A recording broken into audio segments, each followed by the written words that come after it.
Oversight, investigations, accountability under the broader Homeland Security Committee will come to order. The purpose of today's hearing is to examine how China is using illegal marijuana to build a criminal network across America.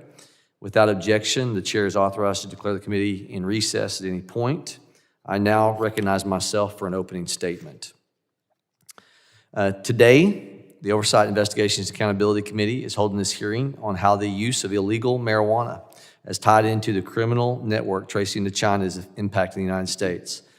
First, for order of business and announcement, the gentleman from Texas, Al Green, will, from this point forward, be serving on the Oversight, Investigations, and Accountability Subcommittee for the remainder of the 119th Congress, and we look forward to working with him. We are here today to talk about an important issue, significant national security implications. This issue has been prevalent not just in Oklahoma, my home state, but in many other states, Maine, California, and all across our homeland. Let's paint the picture together. A group of Chinese nationals affiliated with foreign criminal organization crosses the southern border, makes their way into rural Oklahoma. With them are workers who have been lured under the false promise of good jobs in the United States. Once in Oklahoma, these Chinese nationals approach a local resident with an offer they cannot refuse. They offer the resident several hundreds of thousands of dollars, purchasing, using their time, their identity, to purchase a nearby tract of land. In return, the resident gets to keep a share of the money with no questions asked. The deal is quick and it's simple. In a matter of days, this newly purchased land becomes the site of a large-scale illegal marijuana grow operation. The workers find themselves forced to work 14-hour days under the watch of armed guards, all while being confined to small living quarters, minimal running water or air conditioning. The smell of toxic fumes, fumigation from pesticides that are lit on fire that we know have caused major health consequences, banned in this country, are utilized for these grow operations. Hundreds of pounds of illegal, contaminated marijuana is then produced, ends up in the hands of people all over the United States, from Oklahoma to New York. This is just one example of how Chinese grow operations come to operation in communities all across the country. Oklahoma has had thousands of these operations activate at one time. Sadly, as we'll learn today, this is only scratching the surface of what these Chinese-affiliated criminal groups are doing. Many Chinese illegal operations serve as fronts for a wider criminal enterprise, including human and drug trafficking, prostitutions, weapons smuggling, and money laundering. And while the example I highlighted takes place in our home state of Oklahoma, similar patterns are repeated in other states like Maine, Massachusetts, California. In fact, there are thousands of these grow operations dispersed through our entire country, including tribal lands and national parks. We have a really excellent panel of expert witnesses before us today who are going to walk us through this issue and how it affects the Homeland Security posture. Specifically, I'd like to focus our conversation on the serious crimes taking place inside of these illegal grow sites, as well as how Chinese transnational criminal organizations, or TCOs, many with directly ties to the Chinese Communist Party, are setting up these sites all across the U.S. as they expand an underground criminal network in our backyard. We are holding this hearing today because we've enabled these foreign organizations with potential links to the CCP to build up a sophisticated network throughout the United States, which facilitates a wide range of other criminal activity and presents a national security threat. This is a convergence of organized crime, human drug trafficking, public health risks, all operating at scale and sophistication, crossing state, national lines beyond the normal capabilities of state and local law enforcement to combat. These agencies need the help of federal law enforcement to unravel these criminal networks. In fact, some of the foreign nationals running these grow operations are more heavily armed than local law enforcement. One of my field reps in Oklahoma heard from a journeyman electrician who was hired to do some work on a rural property. When he arrived at the site, he found what appeared to be a large foreign-run marijuana grow house, and he personally observed an armory of dozens of assault rifles and ammunition crates. This network must be uncovered and eliminated from our homeland. And it's really that simple. The potential threat that comes from having fully operational criminal network associated with top foreign adversary on our soil is too great to ignore. I look forward to an informative and productive discussion. I now turn it over to Ranking Member Thanadar for his opening remarks. Good morning, and thank you, Chairman. And good morning to all of our witnesses here. I want to welcome my colleague, Congressman Al Green from Texas, on this committee, and look forward to his contribution to our proceedings here. Now, if you take a stroll through DC's neighborhoods, you're likely to encounter the National Guard planting flowers or picking up trash, and federal agents making traffic stops. This supposed crackdown on crime has also played out in Los Angeles, is unfolding in Chicago, soon coming to Memphis, and being threatened by the Vice President that they are on their way or coming to Detroit if needed. Trump's occupation of America's largest city is reducing the federal government's ability to pursue serious, complex crimes. HSI agents have paused pursuing human traffickers. DEA agents are not uncovering drug rings, and FBI agents stopping investigating financial fraud. Instead, they issue citations for open containers of alcohol, fare evasion, and traffic offenses. The same federal agents who investigate money laundering and organized crime are also being deployed to Home Depot parking lots to arrest migrants looking for work. Who is investigating the thousands of illegal marijuana farms that currently exist in this country? And I'm not talking about someone who is growing a handful of pot plants consistent with their state's law and regulations. I'm referring to marijuana that is being grown by organized crime in our federal forest, business districts, and suburban neighborhoods, perhaps even at the house next door. These illegal grow sites are run by Mexican cartels, Cuban drug traffickers, and increasingly Chinese organized crime.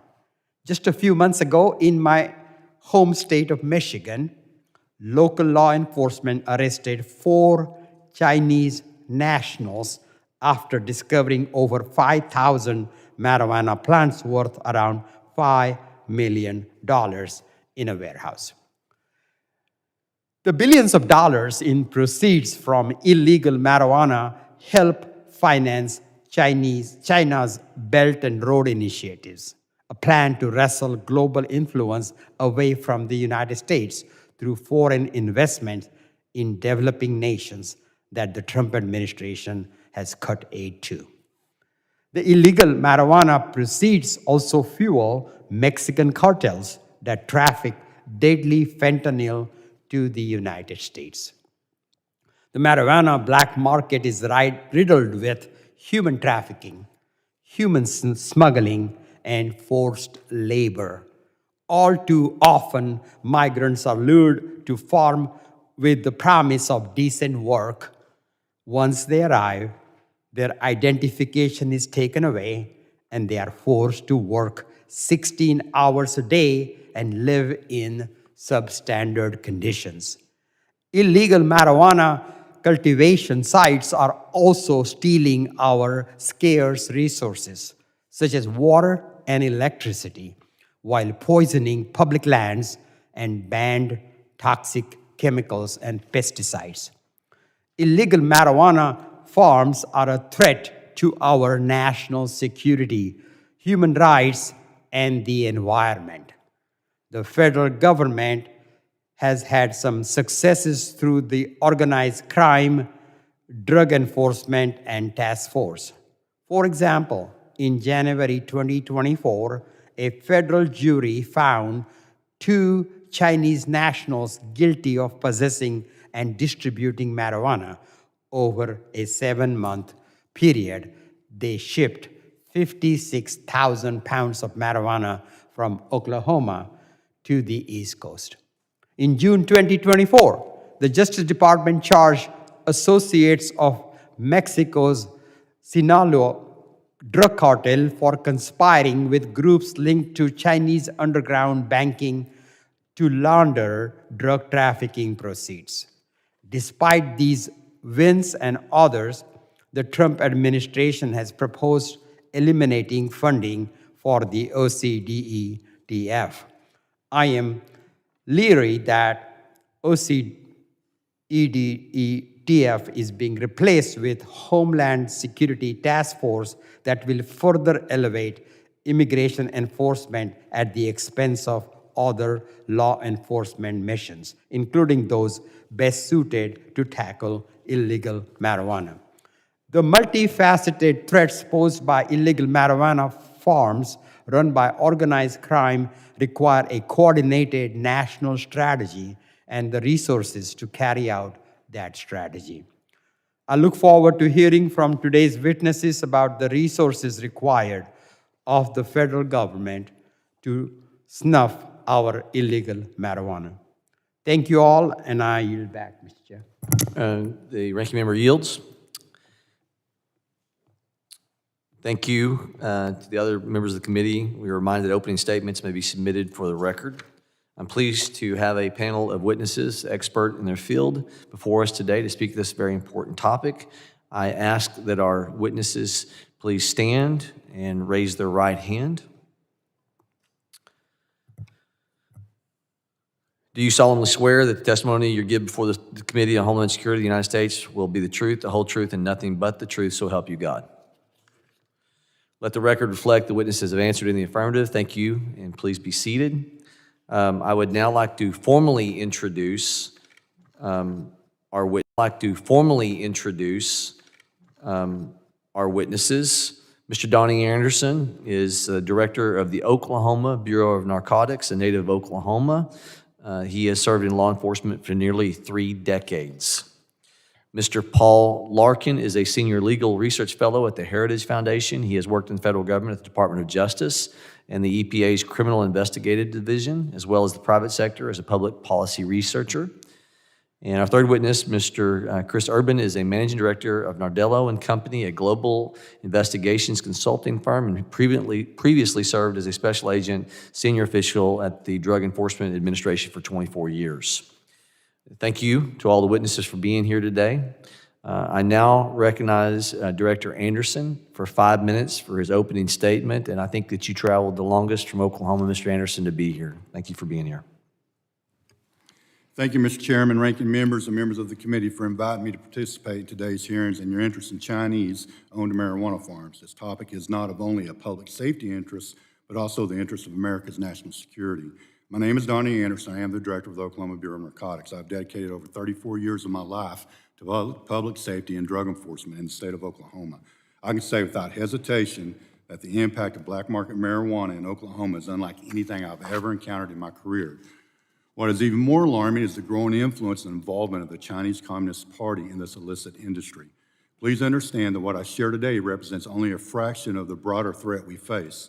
Several investigations remain open. I am unable to comment on them further without jeopardizing the integrity, endangering the brave men and women at the Bureau who are investigating these cases, or violating the laws to prohibit disclosure of active investigations. In 2018, Oklahoma voters approved medical marijuana State Question 788, drafted by marijuana advocates. Unfortunately, the law imposed no limits on the number of grow operations or the quantity of plants each could cultivate. This lack of regulations led to a staggering oversupply. Between March of 2024 to March of 2025, licensed grow sites reported 87,210,960 plants in the state of Oklahoma, yet dispensaries sold just a little over 1.6 million pounds of marijuana in a dispensary. Given that one plant typically yields 1 pound of processed marijuana, over 85 million plants are unaccounted for, representing an estimated $153 billion in missing product and proceeds. To put this in perspective, as of September the 9th, 2025, Oklahoma has 324,850 licensed medical marijuana patients. The scale of unreported inventory is deeply troubling, especially considering the black market producers routinely underreport their plant count. Oklahoma's medical marijuana framework has inadvertently opened the door to international organized crime. Criminal actors exploit the system to produce high-potency marijuana for black market distribution, fueling what is now estimated to be a $153 billion illicit industry. Of particular concern is a high prevalence of Chinese nationals involved in these operations. Their presence has a profound effect on both our state and national security. Consider the following examples. In 2022, 4 Chinese nationals were executed in an illegal marijuana farm near Hennessy, Oklahoma. A 5th individual was seriously injured. The operation used a fraudulent license obtained via a straw ownership. April of 2024, law enforcement arrested multiple suspects in connection with a robbery and homicide at a grow site in Okfuskee County in Oklahoma. The victim, 53-year-old Harry Dam, was fatally shot. In July of 2025, a Canadian national was found murdered execution style at a grow operation near Lake Thunderbird just east of Norman, Oklahoma. The death is believed to be the result of a targeted robbery. The investigation remains ongoing currently. These incidents are just a few among many. Beyond these murders, state authorities have documented a sharp rise in violent crime linked to black market marijuana operations masquerading as legal enterprises. The Oklahoma Bureau of Narcotics reports associated crimes including human and sex trafficking, money laundering, illegal gambling, extortion, theft of water and electricity. Our agency currently employs 1 Mandarin-speaking agent. However, this is insufficient when suspects communicate in Cantonese and Fujianese, languages that Mandarin speakers cannot reliably translate. Compounding this issue is the widespread use of WeChat, a Chinese-owned platform used for both communication and financial transactions. Because WeChat is based in mainland China and encrypted, U.S. law enforcement cannot serve legal process or conduct electronic surveillance as we would with domestic platforms. These apps fall outside the scope of the Communication Act of 1996 and Electronic Communications Privacy Act of 1986, making them a major obstacle in our investigations. Oklahoma law requires marijuana business owners to be state residents with at least 2 years of residency. Yet nearly all Chinese-operated grows circumvent this requirement through fraud and straw ownership. In one instance, a single Oklahoman was listed as the owner of approximately 300 marijuana farms in Oklahoma. This widespread fraud is facilitated by consulting firms, real estate agents, and attorneys who help establish these shell operations. Alarmingly, many of these grows are located near critical infrastructure, including military bases and pipelines. For example, in an ongoing investigation, the Department of Defense reported suspicious activity at a marijuana grow operated by an ethnic Chinese group located adjacent to the McAllister ammunition plant. This ammunition plant is the largest in the United States that is also responsible for manufacturing the Moab massive ordnance air blast bomb and houses close to the third of the department. It maintains a third of the Department of Defense's munitions stockpile. That's where it's at in McAllister, Oklahoma. This is no doubt the Chinese government has shown interest in Oklahoma's marijuana authority. We have documented financial transfers to the Bank of China and connections to businesses owned by the Chinese government. These concerns have amplified by recent reports of CCP activity in operations like Salt Typhoon, which my agency was directly affected. Regardless of property ownership, it is my belief that the CCP maintains access to these sites, particularly through its known practices of controlling expatriates via so-called police stations. Thank you for your time and attention to this critical issue. I'm available to answer any questions you may have or to provide additional information as needed. Thank you, Mr. Anderson. I now recognize Director Larkin for 5 minutes for his opening statement. For 60 years, one of the primary arguments made in favor of the legalization of cannabis is that it will eliminate the black market.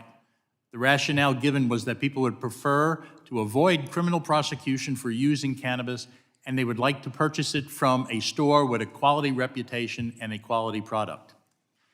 Over the last 5 to 10 years, we now know that that argument is a fugazi. The black market has not disappeared, even though a majority of states in the United States now have approved either medical or recreational use marijuana programs. In fact, The problem that you have taken up is a matter not just of public health, which is the way cannabis issues are normally thought of. It's a matter of domestic or homeland and national security. Why?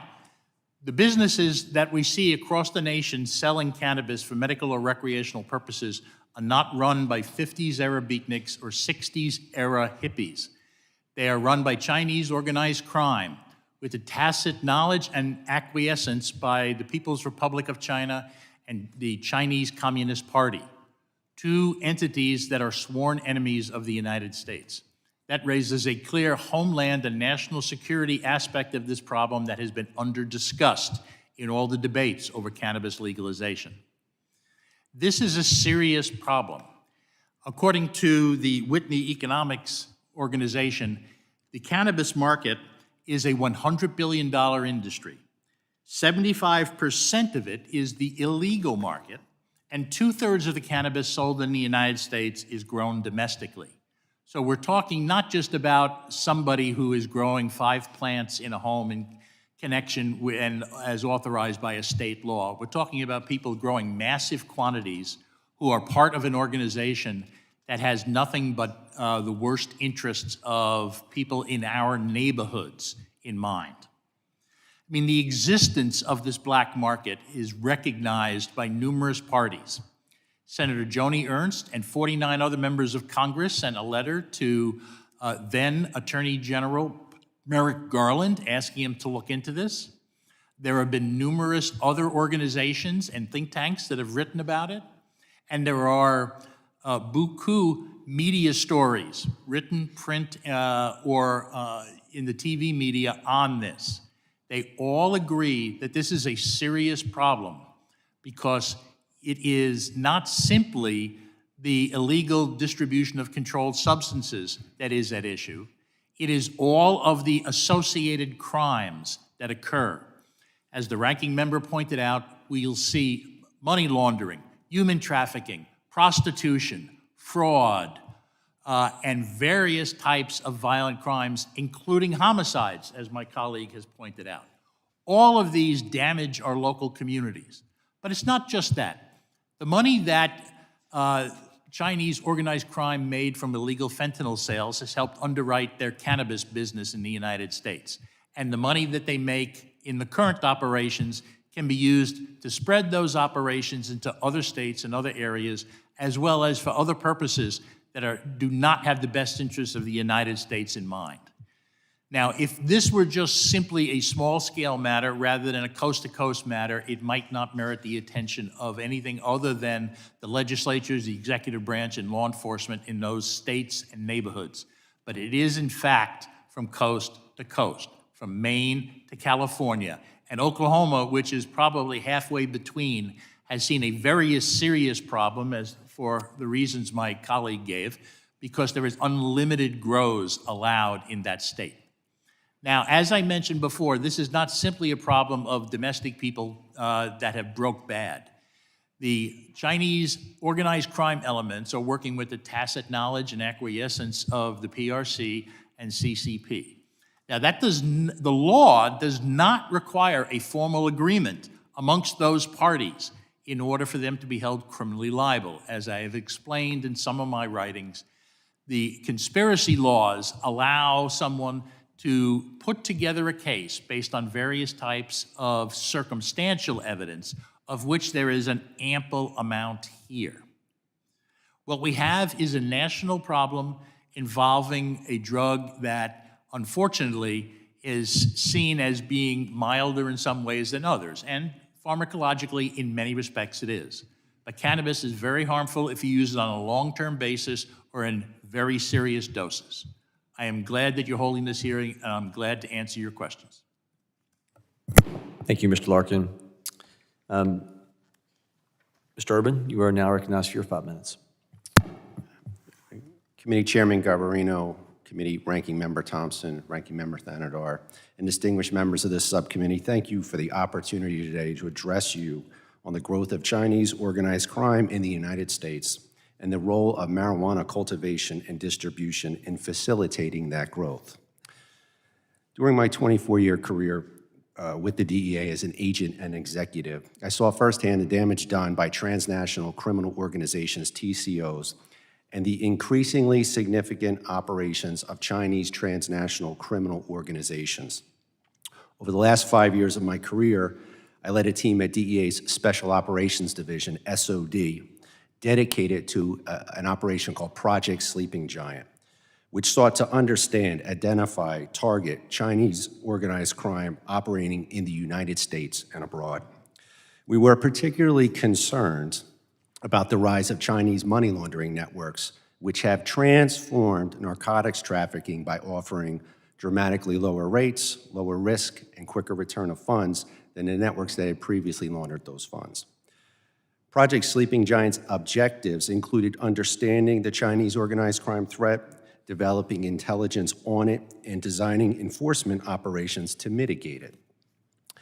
As a result of the investigative and intelligence gathering operation, we learned that Chinese organized crime was involved in a wide range of criminal activity globally, including being the Chinese suppliers of precursor chemicals used in fentanyl production in Mexico, becoming the primary money launderers for the Mexican cartels, which have been recently designated as FTOs, human trafficking networks, global operations that corrupt government authorities, wildlife trafficking networks, and of course, Chinese-controlled marijuana cultivation within the United States.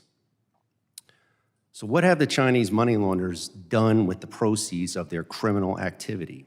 Starting in 2017, when a wave of marijuana legalization was sweeping through the United States, we started seeing the profits of the laundering of Mexican cartel proceeds get invested into marijuana cultivation and distribution operations by Chinese money launderers. The speed and organization in which the Chinese-controlled marijuana grows were established was nothing short of remarkable.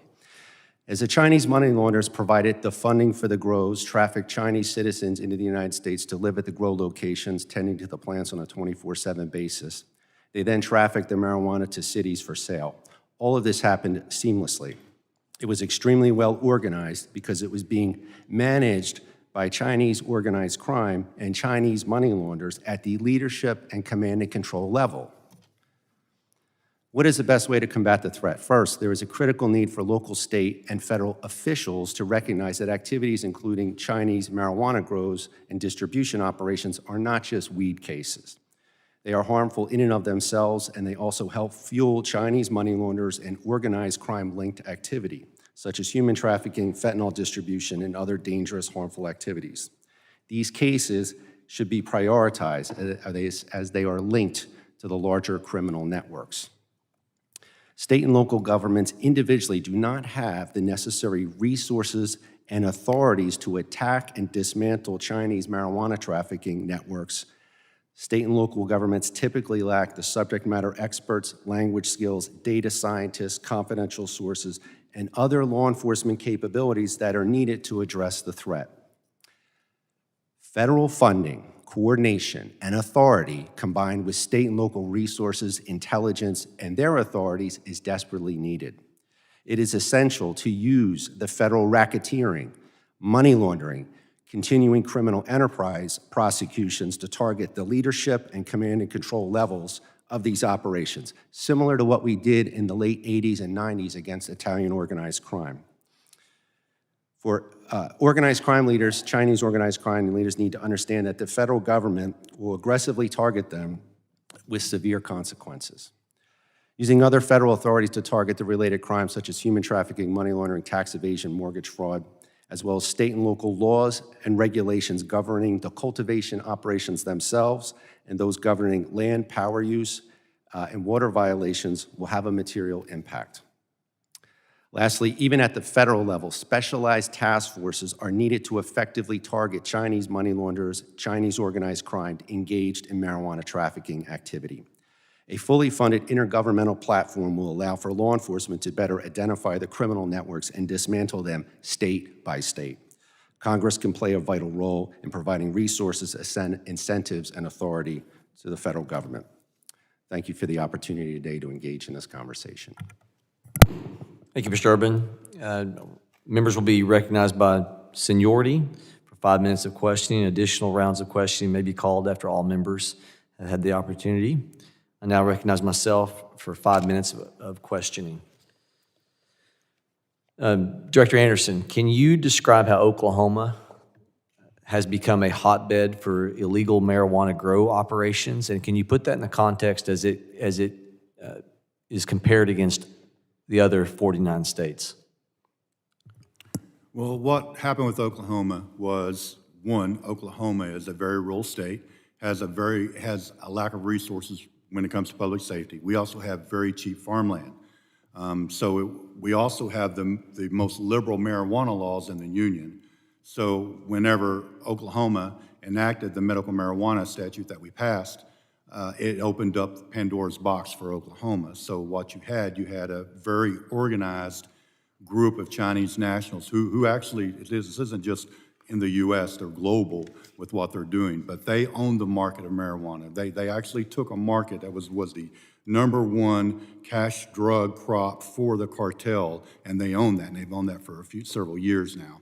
They moved those operations because of crackdowns that were going on in New Mexico and California to Oklahoma. One, because it is rural. Two, the land is very, very cheap. What you can buy 80 acres in Oklahoma, what you can buy a block for in California.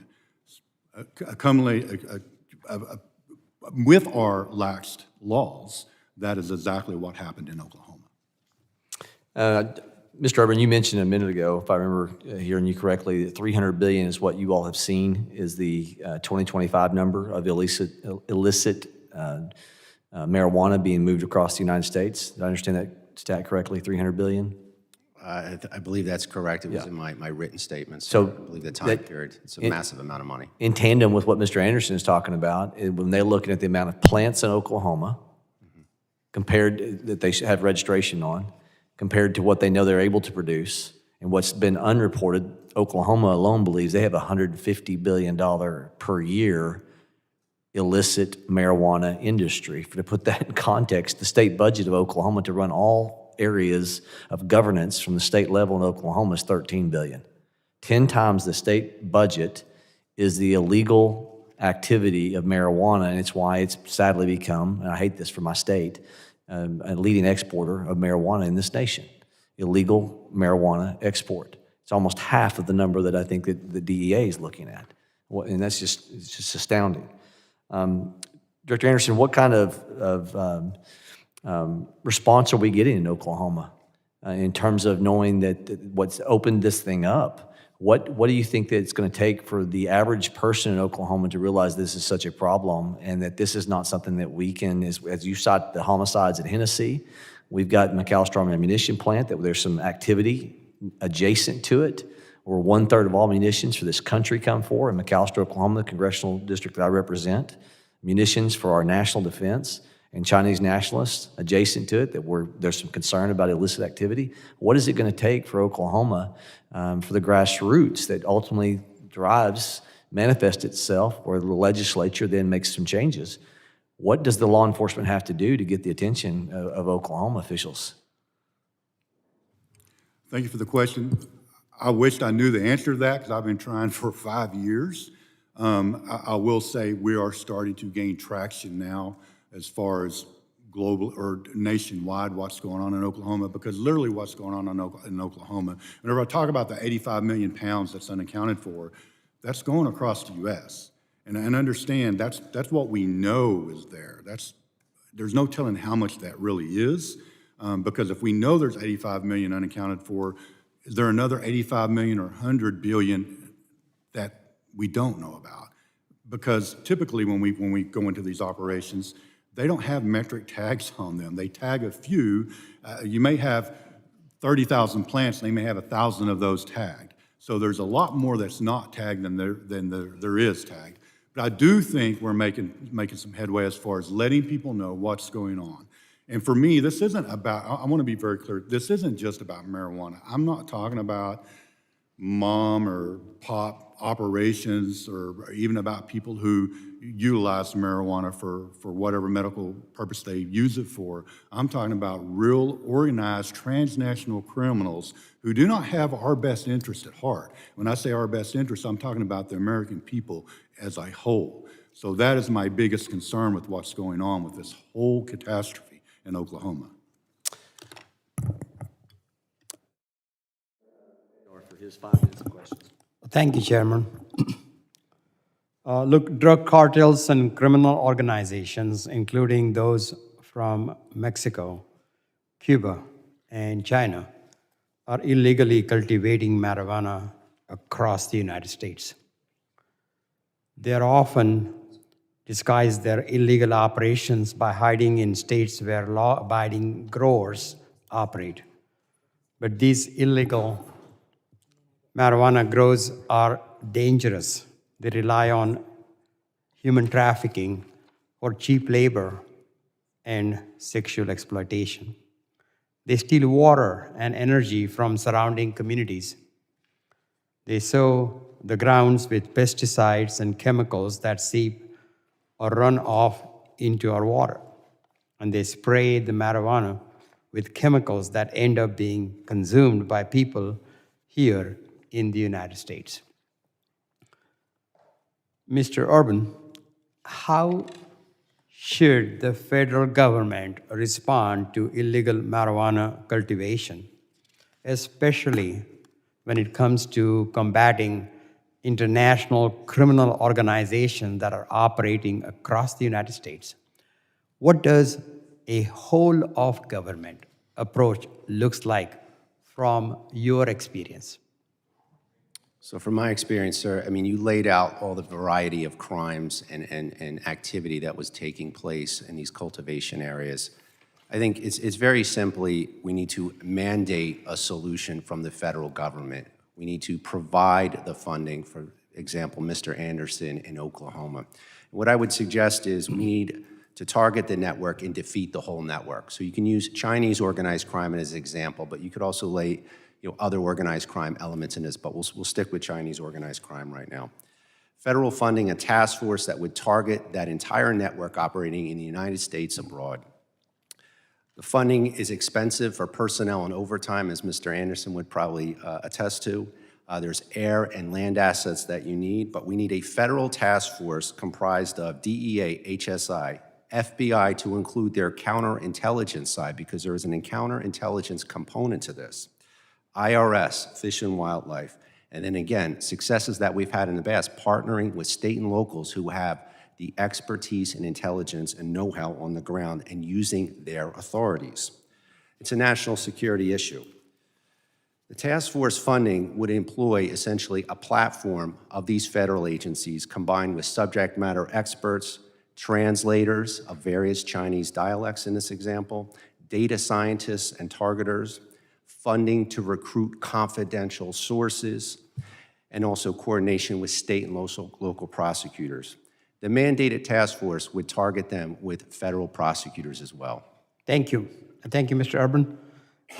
The Chinese have become the dominant players in illegal marijuana cultivation. But they are not the only players. How do we make sure the federal government is able to help state, local, tribal, and territorial law enforcement combat the big guys, the Chinese criminal organizations, as well as the smaller players?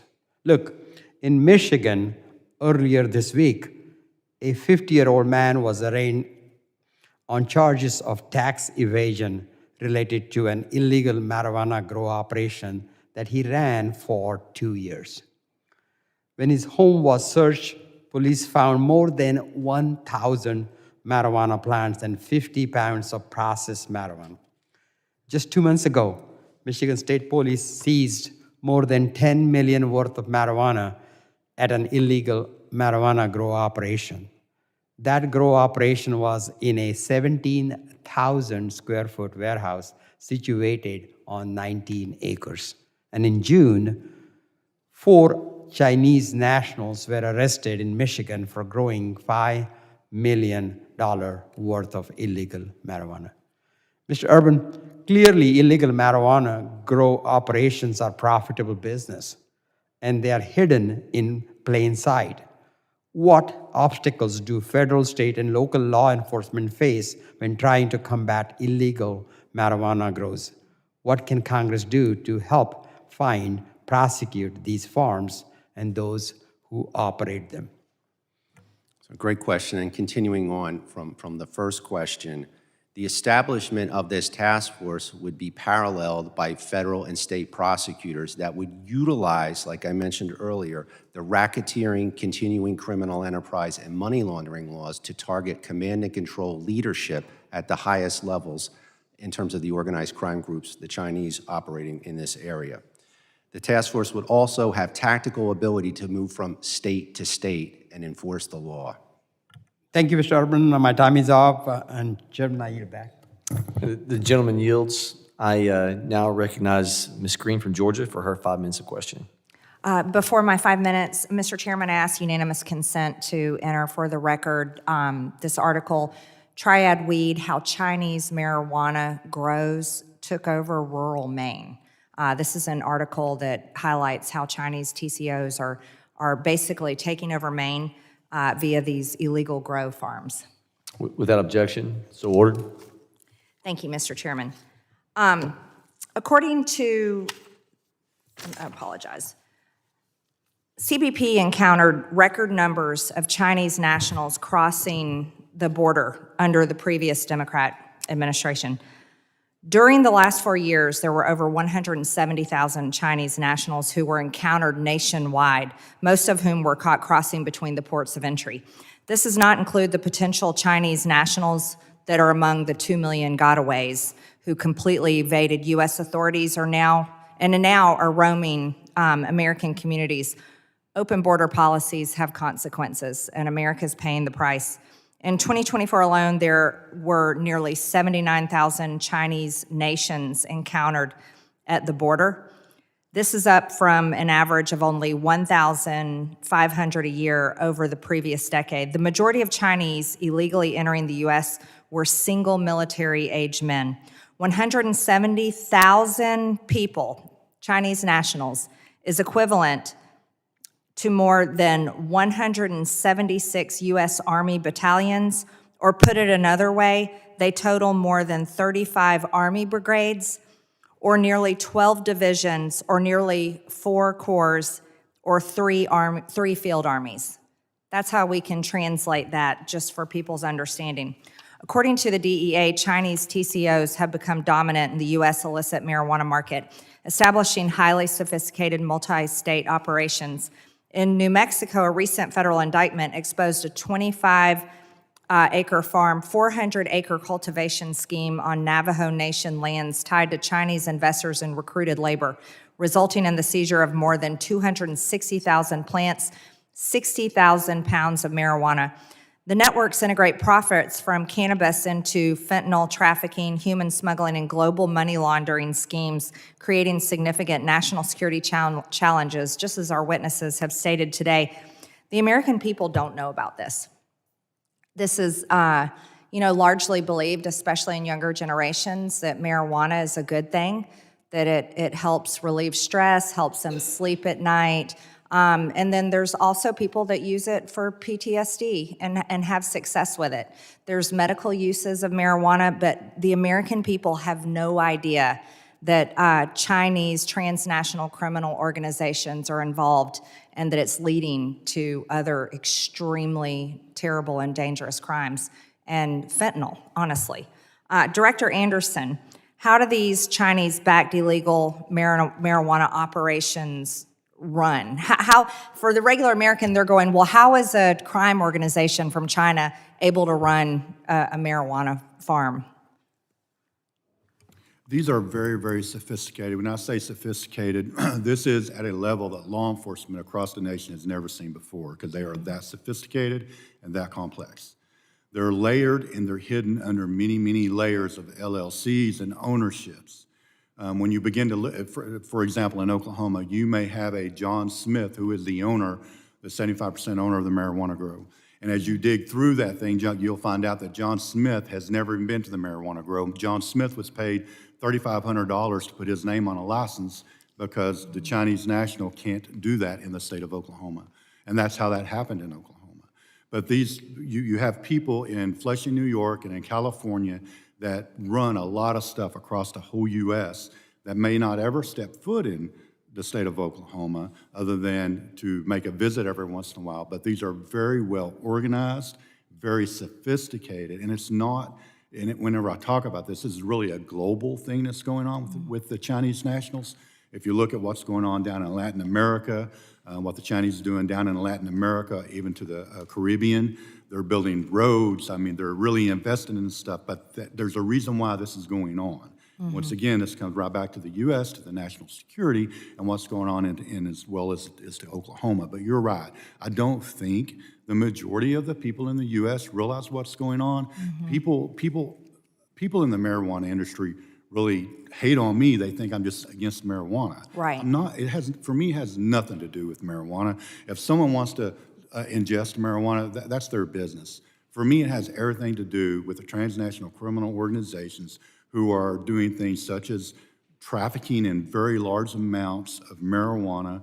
They are laundering billions, not millions. Oklahoma's probably well over $100 billion just for Oklahoma.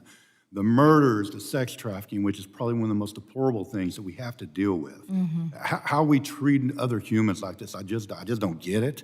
But the rest of the U.S. probably don't know really what's going on. And it's not just Oklahoma. Yeah, Oklahoma's kind of the epicenter of kind of what's going on right now because we do have such a liberal marijuana law. But the sex trafficking, the violent crimes, the underground casinos, the underground banking is going on all across the U.S. Wow, thank you. I'm sorry, I'm out of time. Mr. Chairman, we need to explore how we can help state and federal work together to trace the money and track this down. Thank you. Gentlelady yields. I now recognize Ms. Ramirez for her 5 minutes of questioning.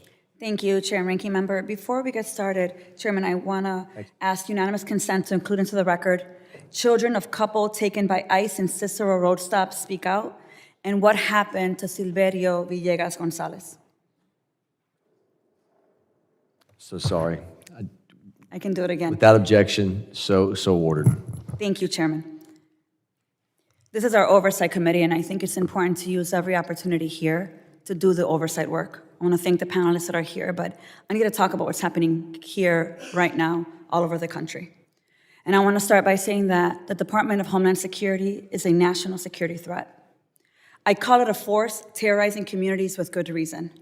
Men in masks, unmarked cars, no badges, no body cameras, and arrests without valid warrants all result in fear, chaos, and harm. And given that this is a subcommittee on oversight, I want to show 2 clips today. One clip shows DHS agents engaging children whose family members were just abducted. And the second clip you're going to see today shows the murder of Silverio Villegas Gonzalez by DHS agents. Let's watch the footage. En las inmediaciones del operativo se encontraban una madre y sus hijos, quienes no fueron detenidos y abandonaron el lugar juntos. Where's all my family? They're in here. What's your brother? Is he a citizen?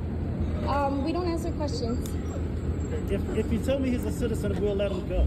We don't answer questions. Look at what you're doing. Hear the cries of the If you kids. tell me he's a citizen, we'll let him go. We don't answer questions. I'm sorry. He has your phone number, right? Yeah. He'll call you. All right. That's fine. Come on. And what's happening to our car?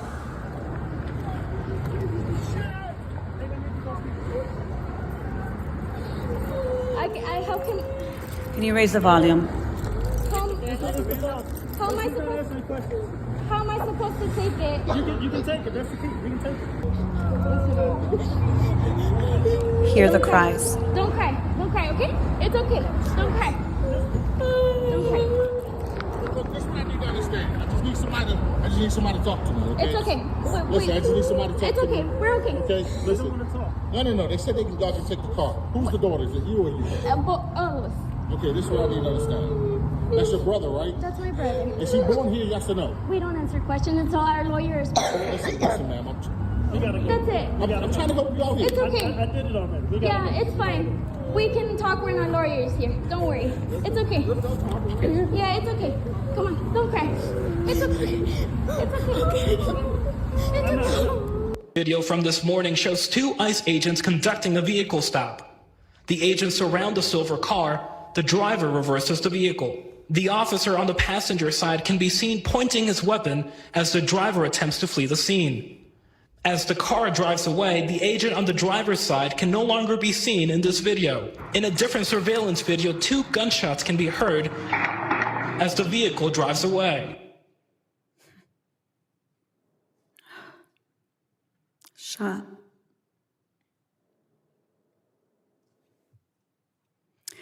Let's break it down. In the first video, ICE says the lie. ICE encountered a mother and her 2 children who weren't detained. And then kept asking, are they citizens? If you have a warrant, if you know that they're not citizens, why are you asking if they're citizens? Here's the facts. ICE detained a mother, a father, and their son, a college student that's a dreamer. They encountered the couple's 3 other children and aggressively questioned a 12 and 10-year-old. Given that we know that the parents had no public criminal record, how did DHS agents know to pull them over? We know. It's because they're brown. I cannot imagine a parent in this room who would accept their children being questioned without an adult. And if any of my colleagues are at peace with watching that little girl cry, you know what? Miss me with your family values. In the second video, the lie, that ICE statement, he dragged an ICE officer. The footage, the fact, no one was dragged. The lie, he drove at agents. The fact, he drove away from agents. The lie, used appropriate force. The fact, the agent shot Silverio dead. The lie, Silverio had a history of reckless driving. Are the cameras not on?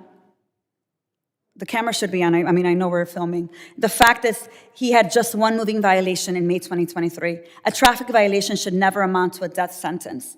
We need a full and thorough investigation into what happened. One moment. Is the public seeing this, Chairman? Chairman, is the public seeing this? Are the cameras on? Okay. If you can go ahead and return my time. I think I was at about 30 seconds when we asked about the camera. I'll wait. If it's okay, Chairman, I'll finish my 30 seconds in here. The gentlelady will hurry. I want you to look at that face. Silverio was shot. He was the father with full custody of these 2 children. He was shot after he was followed, dropping off his child at daycare. We need a full, thorough investigation. And every single death and separation, every orphan created as Kristi Noem's responsibility. It is why, Mr. Chair, pursuant to Clause 2, Case 6 of Rule 11.1, I move that the committee subpoena Secretary Kristi Noem.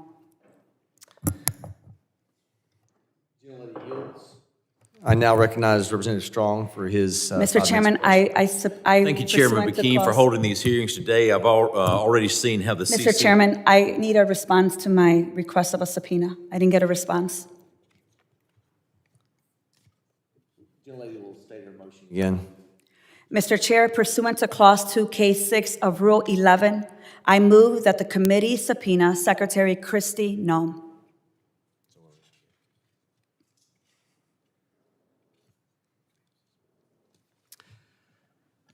All right, the committee will stand in recess.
All right.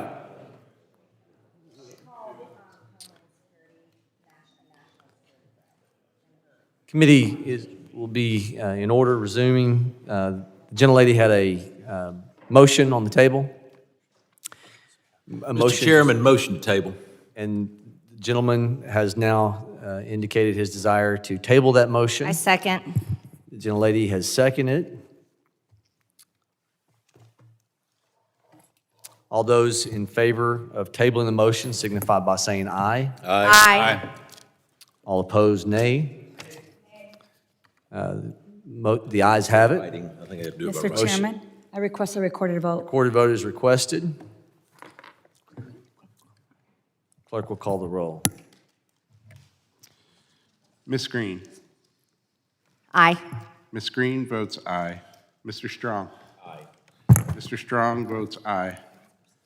Mr. Ogles. Aye. Mr. Ogles votes aye. Mr. Knott. Aye. Mr. Knott votes aye. Mr. Garbarino. Mr. Tanadar. No. Mr. Tanadar votes no. Mrs. Ramirez. No. Mrs. Ramirez votes no. Mr. Carter.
How's the chairman recorded? The chairman has not yet been recorded. Chairman votes aye. Chairman Brecheen votes aye. Mr. Carter is not recorded. Mr. Carter votes no. Mr. Carter votes no. Mr. Green of Texas. Ranking Member Thompson. Any other members not voted? Clerk will report. Mr. Chairman, on that vote, there were 5 ayes and 3 noes. The ayes have it. Motion to table is adopted. All right, we are back on the agenda. I now recognize the gentleman from Alabama for his 5 minutes of questioning. Thank you, Chairman Brecheen, for holding this hearing today. We've already seen how the CCP took advantage of the open border policies of the previous administration to provide precursors to fentanyl that have wreaked havoc all over this nation and all over the world. In an effort to kill a generation of Americans, not Republicans, not Democrats, but Americans, the Mexican cartel cannot make fentanyl without the precursor from China. These illegal marijuana farms are another example of how brazen the CCP will be. Earlier this week, we talked about how foreign adversaries see U.S. agriculture not only as an economic target, but also a homeland security vulnerability. Mr. Larkin, how significant is land acquisition to the broader strategy of Chinese criminal groups operating in America?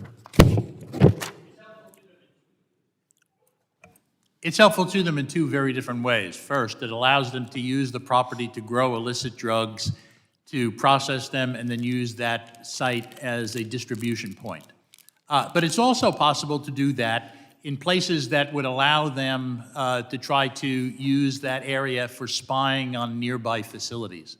For example, if you had an indoor rather than an outdoor grow, you could not only use that as a basis for developing marijuana that you can then ship elsewhere in the state or across the nation, You can also use that as a place perhaps for spying on nearby Americans or American bases or other sensitive targets. So it's a very dangerous sort of circumstance we have. I think you're exactly right. And you start thinking about it. I asked the State Department, how many acres does China own or lease in America? Some time back, might have been a year or two. And I remember they said, we'll get back with you. Then all of a sudden we found out 380,000 acres are either owned or leased by China of American soil. Then we peeled the onion back a little further, and what did it say? We found out that where's this property located? It's around our largest military installations in America. And what's unbelievable, we actually got a bipartisan bill, had Democrats that crossed over because they know that this is a threat to America. When your agents do uncover these foreign back grow operations, what obstacles do you face in proving the criminal ties and actually shutting them down? Yes, sir. My mistake. The problem is federal law doesn't require in detail identification of all the different organizations, entities, companies, or people that have an interest in particular property. You can obscure it in that way.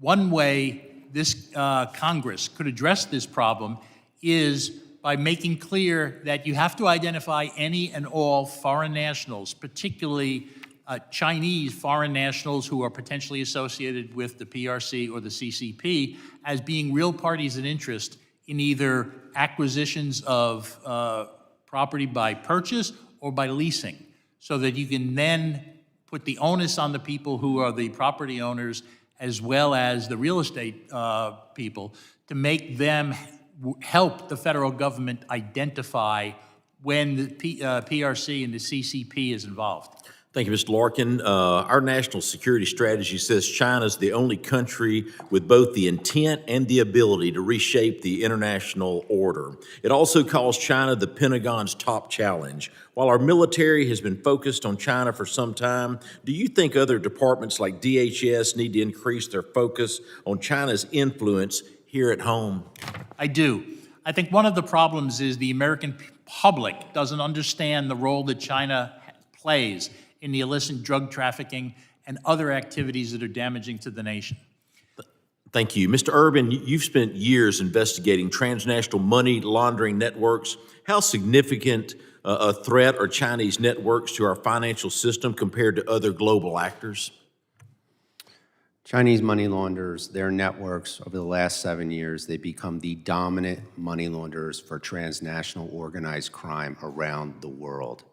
They are the primary launderers for the Mexican drug cartels. For example, when they became the dominant money launderers 2017, 18, or 19, they increased the net profits of the Mexican cartels, the designated terrorist organizations, by our estimation of 3 to 5% of their bottom line. The way to attack those networks is with high-level prosecutions against command and control.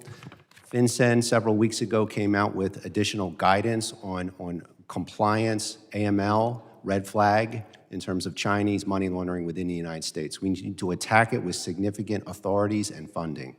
If you could recommend one federal action that would immediately disrupt Chinese TCO operations in the U.S., what would that be and why? Quickly. Proper funding and authority and mandate for the federal government through a task force to go after those networks aggressively in the next year with racketeering type charges. Thank you. Mr. Chairman, I yield back. The gentleman yields. I now recognize Representative Carter for his 5 minutes of questioning. Thank you, Mr. Chairman, and thank you to our witnesses for being here. For decades, the federal government's decision to criminalize marijuana has been nothing short of disastrous for our communities, for our economy, and for justice in America. The failed war against cannabis has especially devastated Black and brown communities. Arrest and incarceration rates for marijuana offenses have been wildly disproportionate, with people of color far more likely to be targeted despite using marijuana at similar rates as white Americans. These policies have fueled mass incarceration, separating families, stripping people of opportunities, and saddling them with criminal records that create lifelong barriers to housing, education, and employment. This has entrenched cycles of poverty and inequality, all in the name of a policy that the American people increasingly reject. Beyond the human costs, prohibition has created a lucrative illicit market. By outlawing marijuana rather than regulating it, the federal government allowed billions of dollars to flow through the underground economy. That money could have gone toward tax revenue, community investments, and public health, but instead, it has enriched criminal enterprise and fueled violence. Today, with most Americans supporting legalization, it is past time that we acknowledge the truth. Marijuana prohibition has failed. The regulated cannabis industry is not the same as what we were discussing today. The state legal cannabis industry employs over 425,000 people and operate in 40 states, including my home state of Louisiana. State-regulated cannabis programs require rigorous product testing for contaminants, pesticides, and alterants, and potency, sometimes entirely absent from the illicit marketplace. Mr. Chairman, I'd like to enter into the record this letter from the United States Cannabis Roundtable, the advocacy organization for the regulated state-licensed cannabis industry. This letter includes more details about how legalization can combat foreign criminal cartels. Without objection, so The real ordered. choice isn't cannabis or not, or isn't cannabis or no cannabis. It's whether we let foreign criminal networks run the show, or whether we empower regulated American businesses that test, track, and play by the rules. If we want to dismantle foreign criminal networks and protect American communities, then we need to strengthen, not weaken, regulated markets. That means financial transparency, clear rules, and a federal framework that allows law enforcement to focus on fentanyl and other real threats to our community. Mr. Larkin, in a recent report from the Heritage Foundation, you've recommended against rescheduling cannabis, but even President Trump has expressed support for rescheduling. Like President Trump, I believe we should end endless arrests for cannabis conduct and focus on the real bad guys, those who are pushing fentanyl and other deadly forms of drugs. Why do you oppose President Trump's support for rescheduling, especially since that means we can both recognize medical uses and a better aligned law enforcement priorities? It would be a mistake, legally, medically, and from a policy perspective, to reschedule cannabis from 1 to 3, and it would also be a mistake, even more so, to legalize it. I wrote in an article in the Journal of the American Medical Association Psychiatry multiple reasons why legally, medically, and policy-wise, the rescheduling would be a mistake. Mr. Larkin, have you expressed... I can give you one in particular. Just a second. Have you expressed your concern with the Trump administration? I published it in the Journal of the American Medical Association. That's the way think tanks do things. I haven't talked to anybody in the Trump administration. But I can tell you one thing that is absolutely true. For 80-plus years, the United States has trusted the Food and Drug Administration with the responsibility to decide what is a drug and whether it's safe and effective. I'm going to reclaim my time because I only got 25 seconds. You argue in your testimony that state legalization has not eliminated the illicit black market.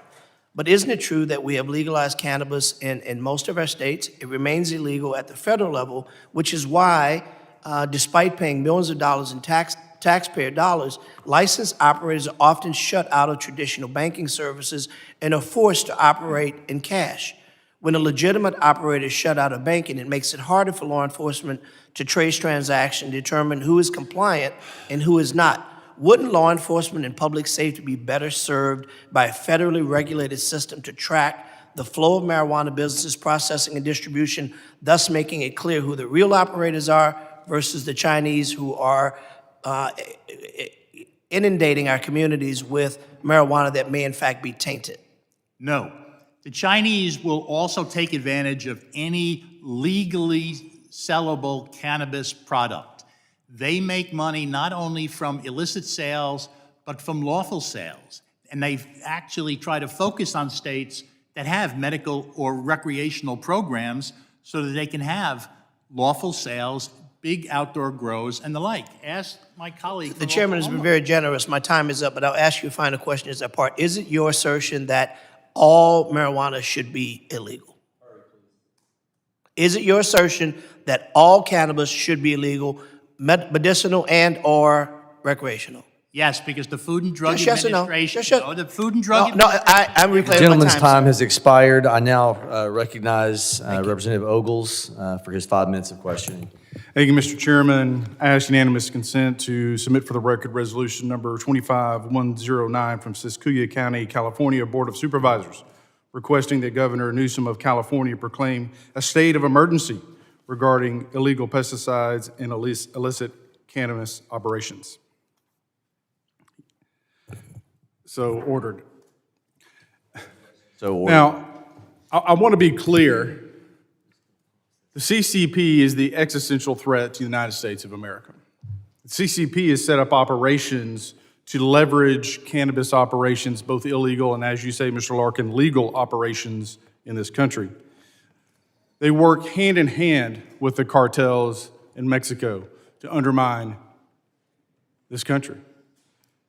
So what is, in fact, a threat to the United States is not Homeland Security, but it's China and the Mexican cartels. Unfortunately, instead of having a hearing on the CCP and illicit activities in our country, some of my colleagues on the other side of the aisle are more interested in protecting their suppliers for their personal use than they are of fulfilling their duty and protecting this country. And I, for one, have had enough of this nonsense. We need to recognize the truth that the CCP is setting up operations in this country. They want to destroy this country. They want to see us on bended knee. And I say, hell no. So whether it's 1, 3 on the schedule, whether it's legal or illegal, we have to recognize the fact that the CCP is within our borders, they're buying our farmland, and they're growing whatever they can grow that they can make money off of. And my colleagues need to wake up and have an honest conversation about those facts instead of grandstanding and, again, protecting their own suppliers. Mr. Urban, are Chinese TCOs laundering money in connection to these illicit marijuana grow operations, and to what extent are they relying on pre-existing China money laundering networks in the United States? So the pre-existing Chinese money laundering networks, those networks funded this substantial increase in Chinese organized crime cultivation marijuana operations. They're the ones that funded it and stood this up on a massive basis. For example, I never focused on marijuana trafficking during my career in DEA prior to this. What got my attention is when Chinese money launderers took over money laundering for the Mexican cartels in approximately 2018. As we stood up this intelligence gathering effort to understand Chinese organized crime, we were shocked at the marijuana grows that were in Northern California, exploiting the land, exploiting our money, our banking laws, our mortgage laws, taking water, taking electricity. The theft of it was just unbelievable. So we recognized that not only do we have to attack the Chinese money laundering network, but we also had an opportunity, right, and a need to attack the Chinese cultivation grows that were happening throughout the United States, Colorado, Oklahoma, California, Maine, and elsewhere. The Chinese money launderers are the ones that funded this and set this up. That's why you saw so much money and the scale happen so quickly. Mr. Urban, just a few weeks ago, the Department of Treasury's Financial Crimes Enforcement Network, FinCEN, I'm on financial services, which regulates that organization, highlighted the role of Chinese money laundering networks in partnering with the Mexican drug cartels to launder drug profits. How does the earned money from illegal marijuana trafficking facilitate their money laundering activities? And quite frankly, when you look at the supply chain that they are setting up, what other illicit goods may also be, such as human trafficking, are part of that supply chain? One component of the organized crime revenue feeds the other. So for example, the money launderers and the ability to purchase land and goods throughout the United States for cultivation assist the money launderers, the human trafficking component. And getting back to the national security component to this, all of these revenue streams that is benefiting Chinese organized crime promotes and provides access points throughout our United States government, promotes access to different places that they can corrupt, financial institutions that they can undermine. FinCEN recently warned the Chinese money laundering networks pushed over $300 billion through U.S. financial institutions in just 5 years. How much of that volume do you believe is linked directly or indirectly to illicit marijuana operations? The majority or the significant component to that was the proceeds of Mexican cartel drug trafficking. A significant material component to that, right, I'm not going to put a percentage on it, but you're talking billions of dollars, was the illicit marijuana trade. It like essentially put on steroids Chinese organized crime within the United States, the money they made off marijuana cultivation. I want to thank the witnesses. I apologize I didn't have questions for you, and I thank you to the chairman. The gentleman yields. I now recognize Representative Knott for his 5 minutes of questioning. Thank you, Mr. Chairman. Mr. Urban, I want to talk to you quickly about some of the misconceptions out there, but criminal organizations, the best ones are the hardest to catch. They have a proficiency of layering in camouflage, making it very difficult to apprehend, to investigate. And in my time with law enforcement, there's some easy pickings, the guys that are walking around the sidewalk with an AK-47. That's easy, but it's the folks who are moving the currency, who are masking illegal with legal activities, so on and so forth. And I want you to talk to us a little bit about how the Chinese criminals have successfully hidden in polite society. Because when I investigated marijuana cultivation that was illegal, they had a very intricate network of legal front businesses that enabled them to move millions of dollars that looked legitimate. But when you start to peel the onion back, it was a pretty harrowing viewpoint. So talk to us about how they are successful in bedding in polite society. So they become so successful as to exactly what you said because they're being controlled by the top echelon of Chinese organized crime, some of the most sophisticated operators in the world. They're very sophisticated and disciplined in the sense that they engage in what we would view as low-risk criminal activities, the money laundering. The violent component to what Mr. Anderson stated, that's only more recently.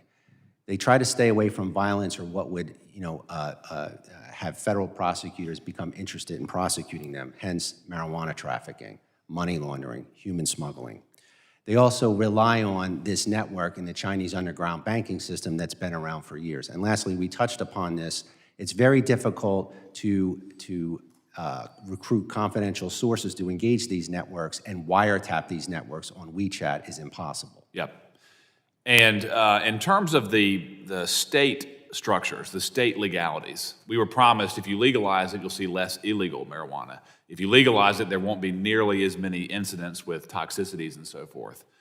In my experience prosecuting these cases, they used a sloppy legalization effort to almost balloon the amount of marijuana they were able to traffic. It was illegal in many instances, but the sloppy legal structures has brought about a greater problem in many respects. So we don't have the regulatory component to this in place that would negate subsidizing or allowing organized crime on a national basis to exploit the marijuana market. And in your, one of the things that is often misstated, it's framed as though you have a marijuana dealer and then every other type of criminal. In my experience, organized crime touches the full spectrum when they get to a certain level. Methamphetamine, heroin, fentanyl. Marijuana is just one component of it. So to splice it out is often an inaccurate assumption. Is that your experience? Absolutely. Yep. Mr. Larkin, briefly, you mentioned, I'll give you a chance to answer the question that Mr. Carter asked. Would it be wise, yes or no, to legalize marijuana in the country, in your opinion? No, it would not. Why? It is a problematic drug when you use it heavily or on a long-term basis. What I was going to say in response to the answer is we have not only the Controlled Substances Act at work here, we also have the Food, Drug, and Cosmetic Act. For 80 years, we've trusted the FDA with deciding what is a drug and whether it is safe, effective, and uniformly made. The FDA could not say the cannabis plant is safe, effective, and uniformly made because it's not. Well, one of the mistruths that proponents say is that there really isn't any problematic effects to marijuana. And it was interesting because when I was prosecuting organized crime, I only had a few cases, but they were really big cases in terms of quantity, in terms of sophistication, dealing with marijuana, but they targeted young people. Please describe the effects that young people suffer when they are exposed to high levels of marijuana on a continued basis. The juvenile brain is in a labile state, particularly in men. It doesn't come fully formed until early in the 20s. And the problem is the THC content of cannabis today is not what it was back in the days of Woodstock. Back then, it was 3 to 6% THC. Now, in the plants, it can be up to 40%, and in processed forms, it can be 90%. Has there been a successful state system that controls the supply of marijuana to deliver only safe product to the consumer? Not to my knowledge. The problem is there is too great an amount of disuniformity in the product that's being sold. A few years ago, Nora Volkow, the director of the National Institute on Drug Abuse, said we don't have in place the mechanisms to make sure that what is being sold lacks the pesticides that we know are coming from China and that are creating problems. And will create even bigger problems 10 to 20 years down the road when we start seeing spikes in areas where there is a greater incidence of cancer because of it. Well, thank you, witnesses, for your testimony. I'm sorry I'm out of time. Mr. Anderson, I had a lot of questions for you lined up, but maybe we'll get a second round if we're fortunate, and if not, I hope to have you back. Mr. Chairman, I do have a UC request. I've got an example here. It's a Department of Justice press release detailing 7 Chinese nationals and their roles in money laundering millions of dollars and smuggling kilograms of illegal marijuana. Gentleman asked that it be put in the record without objection. Thank you. So ordered. Gentleman yields. I now recognize Mr. Green for his 5 minutes of questioning. Thank you, Mr. Chairman. I thank the ranking member as well. The Chinese money laundering that's taking place, why is it so difficult for us to understand how it's being done and to prevent it from being done? Yes, sir. They came to dominate the industry for several reasons. One, in the past, there was always a certain cost to money laundering. It was 7 to 10%, certainly, to get those funds back to the Mexican cartel. The Chinese money launderers changed the game in that, one, they absorbed all the risk of laundering those funds. 2, they did it for 1 to 2%.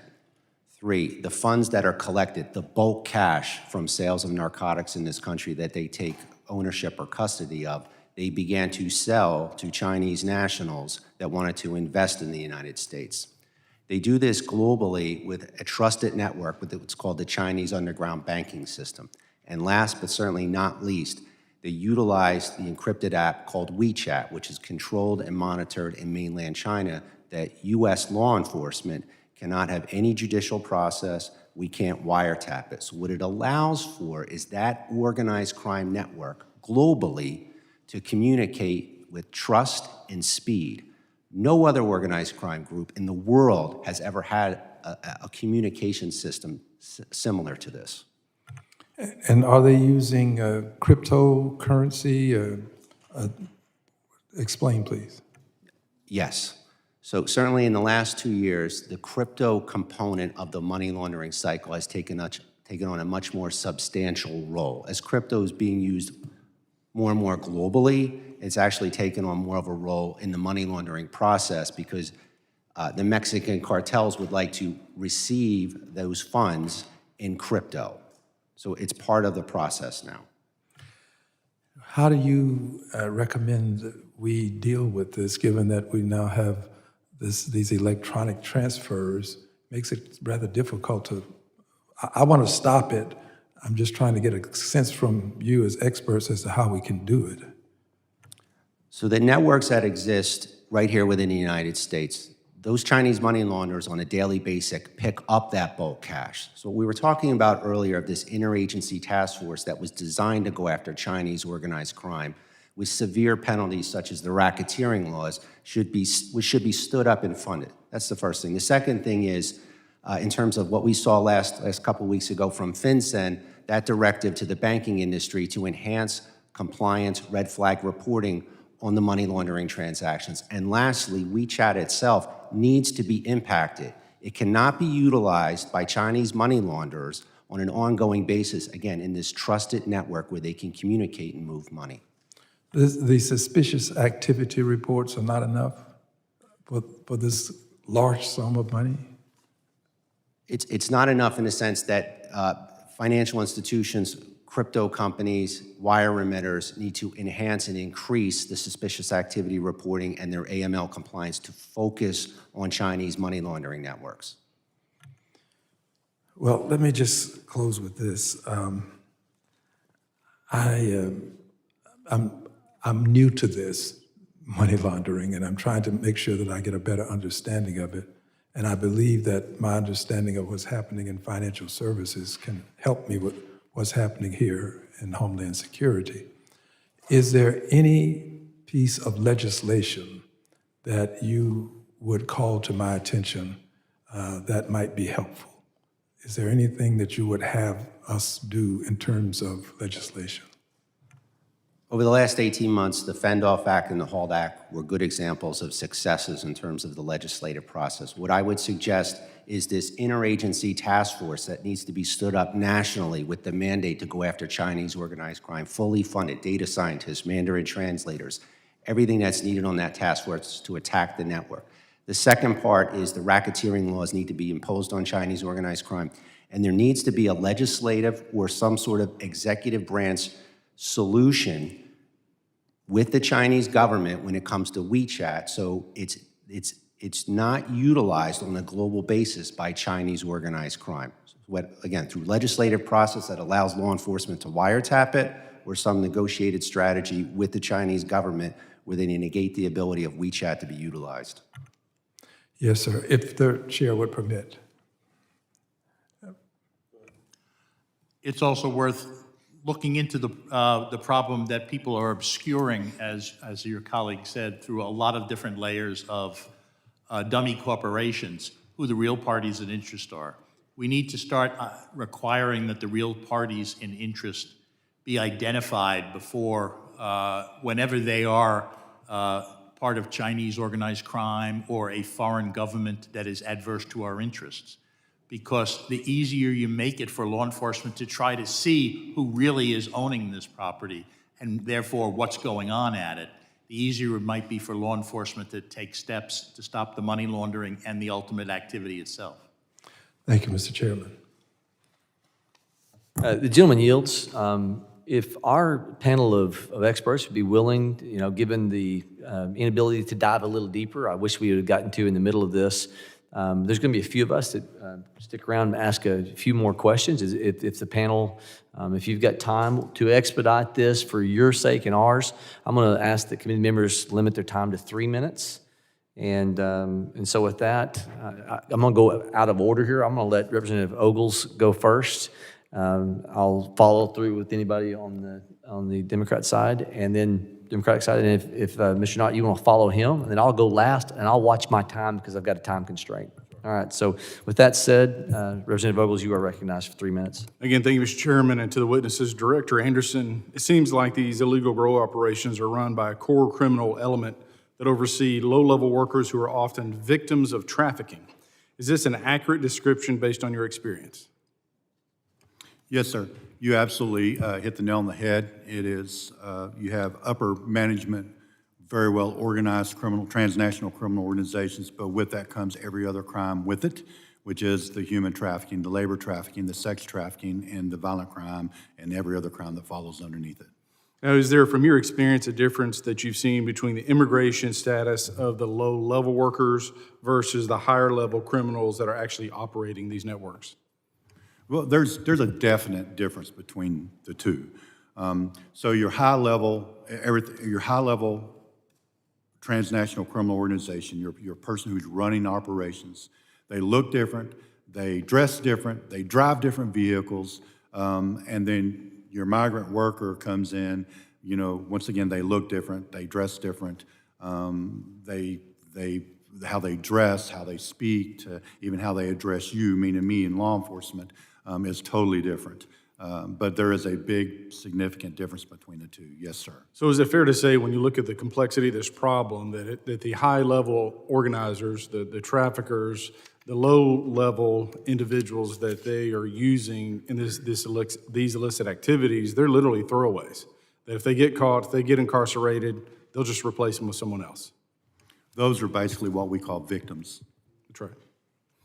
Mr. Larkin, to what extent is the CCP tied to these Chinese TCOs operating in the United States?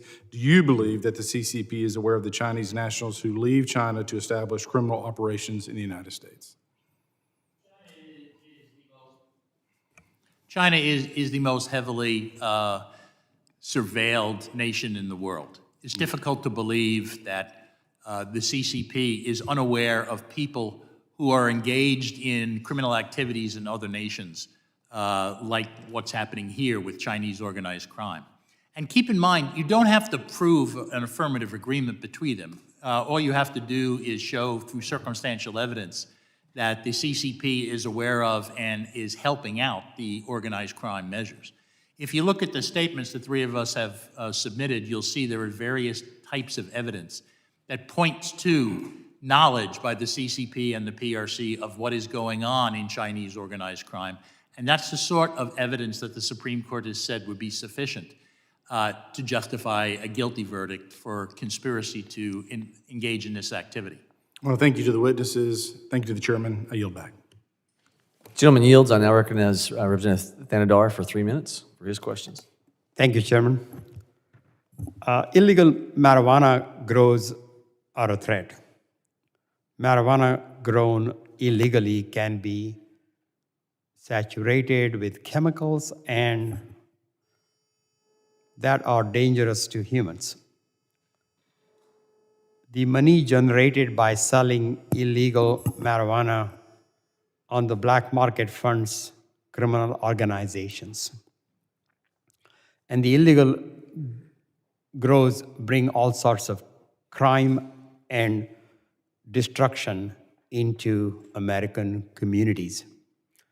The federal government needs a coordinated strategy to do all it can to shut down these illegal marijuana grows. I think we can all agree on that. Nevertheless, the Trump administration is eliminating the Organized Crime Drug Enforcement Task Force, which is the largest anti-crime task force in the country. For 40 years, OCDETF has helped disrupt and dismantle criminal networks with a drug-centric focus until Donald Trump. First, Trump wrongly expanded OCDETF's mission to focus on illegal immigration. Now, President Trump has a budget request that eliminates OCDETF entirely. Mr. Urban, in your experience at the DEA, how would you describe the role of OCDETF plays in combating illegal drug trafficking? And do you think that eliminating OCDETF will help combat illegal marijuana cultivation, particularly by the Chinese criminal organizations? So during my career, I called it OCDF, so I'll refer to it as OCDF, sorry. There was a tremendous benefit for OCDF. One, it synchronized manpower and the agencies to work together. It designated the targets, the top levels of organized crime that we were going to target collectively, and then it also funded that. So it was a mechanism to synchronize federal law enforcement, and it was very successful. I would suggest, A, you either utilize OCDF or you bring the equivalent and successes of OCDF are necessary to go after Chinese organized crime, the Mexican cartels, et cetera. Will the gentleman yield? Yeah, sure. What does that acronym stand for, do you know?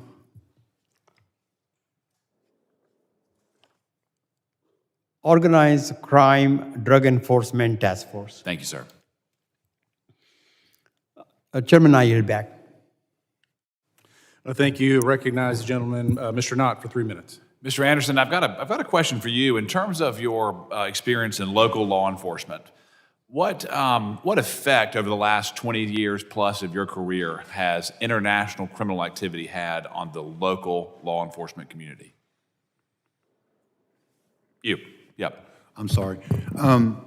Well, the international crime has had a huge impact on our local law enforcement community. So understand almost every precursor used to manufacture methamphetamine, fentanyl, or any other illicit manufactured drug like that comes from China to the cartels to across the rest of the U.S., which that's affecting every community across the U.S. But also with that is the underlying crimes such as the homicides, the sex trafficking, all the other crimes that come right along with it, which it affects every community in the U.S. So it affects absolutely everyone. No one's immune from it. Oklahoma is a very rural state of 4 million people, and we're devastated by transnational criminal organizations. In terms of the open border of the last 4 years, how did that affect organized crime in your local communities? So I understand, and I got to say this. First off, I'm not a politician. I'm not even a political. I'm not asking. I was in law enforcement before I ran here. But I have to say that because it's going to sound like I am. Nope, I'm asking you your perspective. I'm telling you, and I've seen it both ways. Yep. I've seen when we couldn't get anything. I mean, matter of fact, we were on a T3, and we was purchasing kilos of methamphetamine, and Trump closed the border down during COVID. Nothing. Yep. I mean, it was 6 months. And cocaine, and Anything. heroin, Anything. and crack, all of it. And then we leave, we change administrations, we're flooded, we're inundated with controlled dangerous substances. Once again, I'm not making a political statement, I'm telling you what I've seen. And what effect does that have on law enforcement? Can you successfully fight crime with an open border? With an open border? Yeah. No. Yeah. Absolutely not. And in regards to the task force model, linking federal and state law enforcement, have you had any kind of experiences with that in your career? I have. I'm actually a task force guy. I operated a task force for many years. On that task force was including federal agents and local agents. Yep. And we still currently operate with our federal partners on task forces. In terms of force multiplication on the good side of the ledger, in my opinion, there's no greater way than task forcing federal and local jurisdictions together. Do you agree with that? I absolutely agree with it, and we do it every day. Whenever I came into the Bureau 6 years ago, we were down to approximately 50 agents. We're up to around 130 now. That's primarily because we TFO, task force. Yep, and I've long been an advocate, sir, that every federal law enforcement agency should utilize and grow their task force program because international crime affects every community, large and small, across the country. Isn't that true? That is absolutely correct. Well, Mr. Anderson, thank you. I'm glad I got a second round to ask you questions. To all the witnesses, please come back and talk to us about this important topic. Mr. Chairman, I yield back. The gentleman yields. We're concluding here. Last thoughts. We have 3 minutes, so essentially a minute each. Mr. Urban, final thought. We've demonstrated what the effect is on the communities. We have the intelligence. I would ask that you fully fund a task force to attack these networks. This is not that hard. It's tough work, it's difficult, it's challenging, but fund a task force and give them the mandate to attack these networks with individuals like Mr. Anderson, please. Mr. Larkin. In the short run, the most important thing to do is educate the people in your communities about these problems. I think when people think of drug problems, they think of Mexico. They don't think of China. They have some idea that China is involved in selling fentanyl precursors, but they don't realize the full extent of the tentacles that China has extended into the United States. The public needs to know this. Holding this hearing is important, but it is also important that you tell the people in your communities about what is happening. Remember, the Chinese are playing the long game. They can do this for decades, for centuries. They don't care. But we can't do that. We have to act now. Mr. Anderson. I think it is imperative that we educate the public on what's going on in the nation, especially when it comes to the CCP and the rest of the world. And the movement that we know that we are seeing that is going on and transpiring. And when you're talking about the long game, they're in the long game. They've been doing this for many, many years. And when you talk about what's going on with the money laundering between and the precursors since we can go all the way back to 2007. That's what we know for sure whenever the cartels started reaching out to the people in China and making these deals. That's how far back it's went. So we're already into the long game. One thing I would ask legislation to do and to seriously look at, I do think we're better whenever we bring all of our resources together and we combat a problem, because you're talking about a really huge global network. We have to bring our people together, we have to bring our experts together, and we have to fight this within. I would also ask that this legislation looks at the Communication Act of 1996. If you look at, and you've been a federal prosecutor, you look at how we've dismantled criminal organizations across the U.S., we've done it through that act. That act is outdated. The criminal element has surpassed us. We can't do the cases like we used to because of all these encrypted apps that are floating around on everyone's phones. So I would ask that you look at that as well. Thank you for your time. I really appreciate you inviting us to be here today. It's clear from this hearing that the CCP is in a coordinated attack against the United States of America.